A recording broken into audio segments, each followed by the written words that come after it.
Well, I honestly didn't expect to be in this position. I don't think our guys did. You know, I truly expected we would play well and be sitting here talking about our 6th Conference USA championship. So it stings when you have 2 teams play that are pretty equally matched, and the team that usually makes the fewest mistakes wins. That happened to be the case today.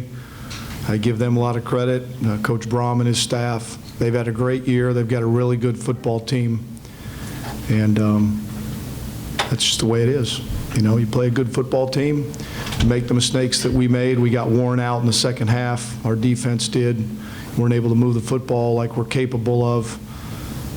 We got outcoached, we got outplayed today, and that's the way it is. But I am proud of our team. We've come a long way. We've got good players. We've got good coaches. We've got a great university, and this is where you want to be. 11 other teams in our league wanted to be here today. There were 2 of us today, and a good team was going to lose. And this one's going to sting. But if you get here enough, you'll eventually win one. Questions from the floor? Got a mic here? Yes, over here.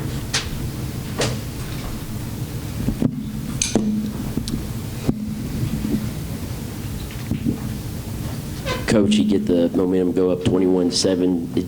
You know, all season it seems like it's just built throughout. It just never. What was going on at that point? Did you feel like everything was going your way? Well, we made a number of plays early. We overcame the first turnover. You know, right away out of the block, you don't want to go on the road and turn the ball over, but that happens. Okay, so you're down 7-0 on the road, gave them a short field.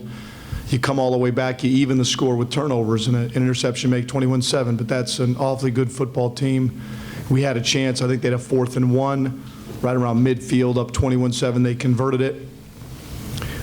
We drive the ball, have a chance, you know, we don't get a completion, kind of a low throw, and we didn't catch it. We had a chance on 3rd down, and then we punt them down deep, and you know, you let them go 90 yards there right before halftime. But, okay, all that being said, that's a good football team. We get a stop and a score, and you're up 28-21.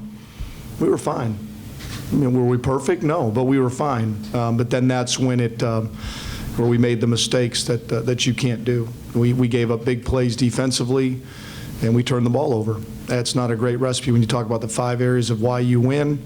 Those 2 areas were critical for us. So that's why you end up on the wrong end of the scoreboard. Coach, what was your reaction to the fans booing when your players were hurt? Well, I mean, I worry more about our guys. I mean, bottom line is when the clock started, there was 40 seconds on it, so our guys were banged up. They were tired. They were on the field a lot. You know, that's just fans. If I worry about them booing, I'm in trouble.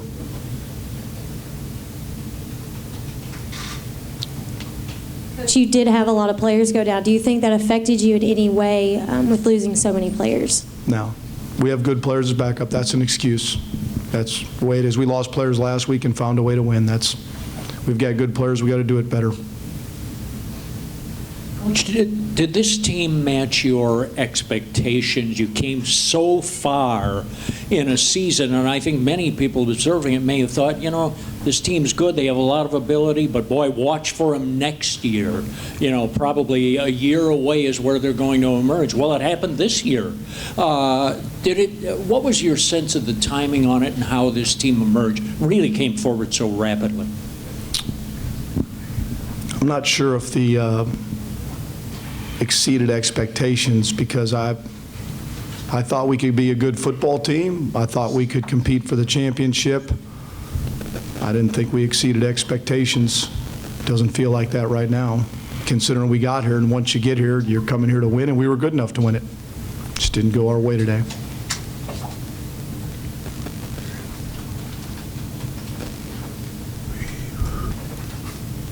Coach, you guys weathered the storm, or weathered a couple of turnovers in the first half, and then you turned the ball over a little bit more in the second half. What was the difference between being able to weather it in the first half and not in the second half? I think the momentum changed. Twice we had the ball around midfield. One of them came right after a momentum change towards us. We stopped them on 4th down at midfield. And okay, it's a game of emotions, game of flow, and how do you take advantage of that? We stop them, and on a third down play, we get the ball batted, and they get the ball back and go down and score. That right there flips. Now, we're certainly capable of taking that back. We have good players. And so you're capable of still battling. We just didn't. Then we turn it over again. We got it down there again. I mean, we're moving it again, and we had penalties. You know, we did some things that were uncharacteristic of what we've done. We had 2 holding calls that negated big plays for us. You know, then when we were down, whatever it was, and we get a personal foul by DJ again, it just took us out of a chance to even get a 3rd and 10. So we just foolish penalties and turnovers and against a good football team, and we couldn't overcome it.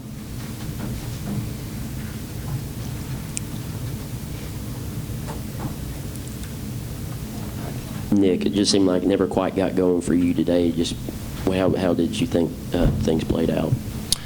First of all, they were a good defense. A lot of preparation went into this week. We knew they were going to be good, good match for us. I think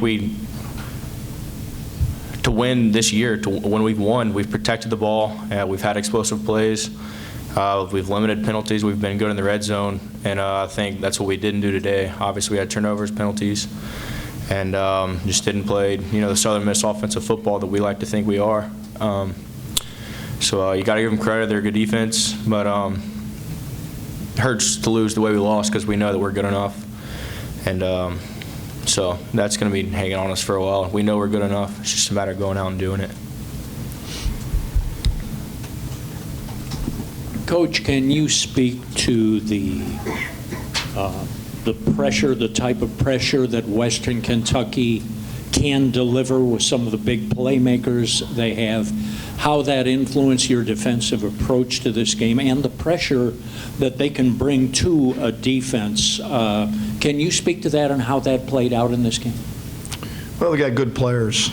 They do a really nice job offensively, and we had to deal with that last week. Louisiana Tech was really good on offense and had good skilled players, good running back, good quarterback. So this is 2 weeks in a row, and when you get to this point in the season, most teams will have a good quarterback.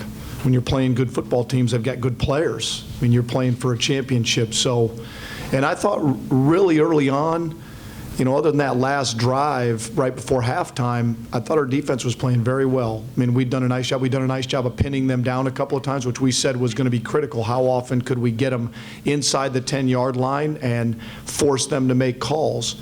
Unfortunately, right there before halftime, they were able to take it 90 yards and take a little bit of the air out of us. But again, they're good on offense. You're going to have to score. You're going to have to take care of the football. You're going to have to play. You don't have to play perfect, but you're going to have to play well. And we obviously didn't give them credit. They have a lot to do with that.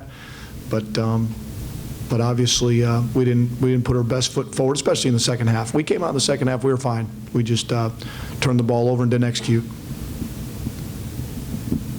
Coach, it's been a while since you guys have felt like this 6-game winning streak coming in. So how do you decompress from a loss like this, and what do you take away from it? Well, it's going to be a while. I mean, you get this far and you get so close. This isn't just another loss. I mean, this is for the championship. The difference between a 6-win or a 7-win or an 8th win, not nearly the same as now because of, where we'd gotten to. So it's going to take a little bit of time to, when we get back, to kind of think about the things we could have done better. But I'm awfully proud of this team. I'm proud of the guys. We've got a special group of guys. You don't do what we've done and come as far as we've come without having a special group of coaches and players. I didn't coach well enough today, and we didn't play well enough in this moment. And it's the way it is. There's going to be 8 championship games today, and 8 teams are going to win, and 8 good teams are going to lose. And it stings. So it's not easy to get over. One more question? And then same thing for Nick, if you would. Same thing for you. What else? Basically, how long it might take to get over this. I was obviously just thinking about the loss. I don't know. That's a good question. It's going to be sitting on me for a little while. But, we've got another bowl game ahead of us. Obviously, this championship, pretty painful, like I said in the previous question. It just hurts even worse because the way we lost. We knew we were good enough, and we made the mistakes we normally don't make, so that's what's going to hurt the most. But we have one more opportunity, so we're going to go out, prepare as hard as we ever have for this last bowl game, and play as a team and finish strong, finish the 2015 year off right. Thank you, gentlemen.